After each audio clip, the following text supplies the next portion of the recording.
Hi everyone, welcome to the third video on Pythagoras' theorem. Today just going to look at two examples and we're going to have a little look at how do I know if I'm doing the Pythagoras where I'm finding the hypotenuse and doing the adding of the squares, or if I am finding one of the shorter sides and doing the subtraction of squares. Okay, and to be honest, it's all in this setup. It's all in getting a good sketch done and labeling your triangle properly. Okay, so I'm just going to recap what's been said in the previous videos relating to this. So we're looking at this first question. We are asked to find the length of the missing side, which is this one, but is this the longest side or a shorter side? Okay, so remember, the first thing we're going to do regardless is we're going to highlight where the hypotenuse is. So we're going to take an arrow from the right angle, this little square in the corner here, and we're going to draw a line coming out from it. And that arrow will always point to your hypotenuse. Your hypotenuse is always called C. Okay. From there, if there's no missing shorter side, it doesn't matter which ones you call these. So I'm going to call this one A and this one B. And then I'm going to jump over here and go straight into using my formula. Okay, so the formula, remember, is that C squared is equal to A squared plus B squared. Okay, C squared equal to A squared plus B squared. And now it's just an exercise in substitution. Yeah, we don't know what C is, so it's just going to stay as C squared.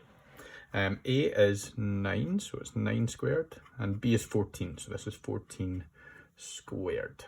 And we're going to square these. Remember, squaring, not doubling. So this doesn't become 18, it's 9 times 9, so this is 81. And 14 times 14 is 196. And like I say, it's a good idea if you can learn maybe up to 20/20s.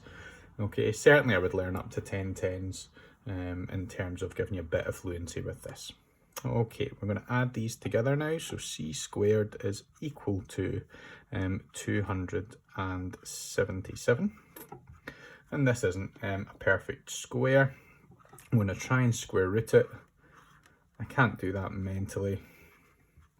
And so I'm going to get my calculator to help me out. Okay, so here's the calculator. We've got a square root button here, so we're just going to push that. And then we're going to type in our 277. And we get this big, long, irrational number, 16.643. Remember, I'm going to go to 3 decimal places at this point, and then I am going to write down my rounded answer. I'm going to go at 1 decimal place, so 16.6 centimetres, and that's correct, to 1 decimal place. All right, so how did I know I was doing this addition method? Because I am finding the hypotenuse, so labeling the triangle, having that sketch available, crucial. Okay, second example.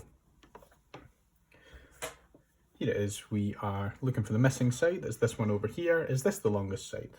Well, we're going to label our triangle and find out. So I'm going to draw my arrow coming out of the right angle. I can see that it's pointing at this side. This is side C. This is the longest side. This is the hypotenuse. So now in my head, I know I'm finding one of the shorter sides. What we looked at in video 2 was if you're finding a shorter side, so not the hypotenuse, then the missing side is going to be called A. That means this side down at the bottom here is called B. This allows us to just go straight back to the usual formula, C squared equals A squared plus B squared, and just populate that through substitution. Okay, so we've got C squared, which is going to be 19 squared, equal to, we're finding A, so it's just going to stay as A squared. I'm going to be adding to that 12 squared. At this point, we're going to try and get A on its own, so we're going to remove 12 squared from this side. That's it gone, so A is on its own, but if I do it to this side of the equation, I have to do it to this side, so subtract 12 squared. This gives me a setup that looks like this. 19 squared, take away 12 squared, and that's equal to A squared. We're going to square these. Now remember, this next line's optional. You could just put this 19 squared minus 12 squared in your calculator.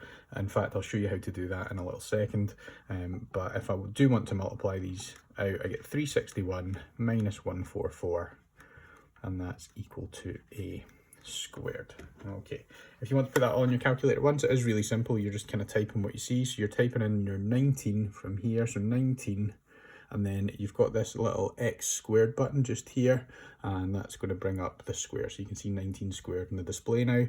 I'm going to subtract from that 12 squared, again just using that button, and that gets me 217. Okay, 217.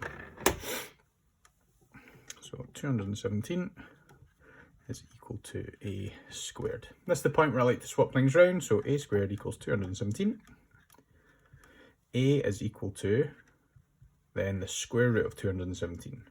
Remember, this 217 represents the area of this square here. Okay, and we just want the length of it, not its area, so we're undoing by square rooting. Again, you can even just leave your answer from your previous section on your calculator, push your square root button, and if you just push equals, it'll use that answer. But if in doubt, you can type the 217 back in there, push equals, and you get this answer of 14.730, and that goes on for a little bit. And one last part, we are going to just round this, and so we get an answer of A is equal to 14.7 centimeters, correct to 1 decimal place. So all the working for both examples is from the previous two videos. This is really just an exercise in how do I know which of the two approaches I'm using, and it's all to do with the sketch and the labelling, so make sure you take care in doing this first part.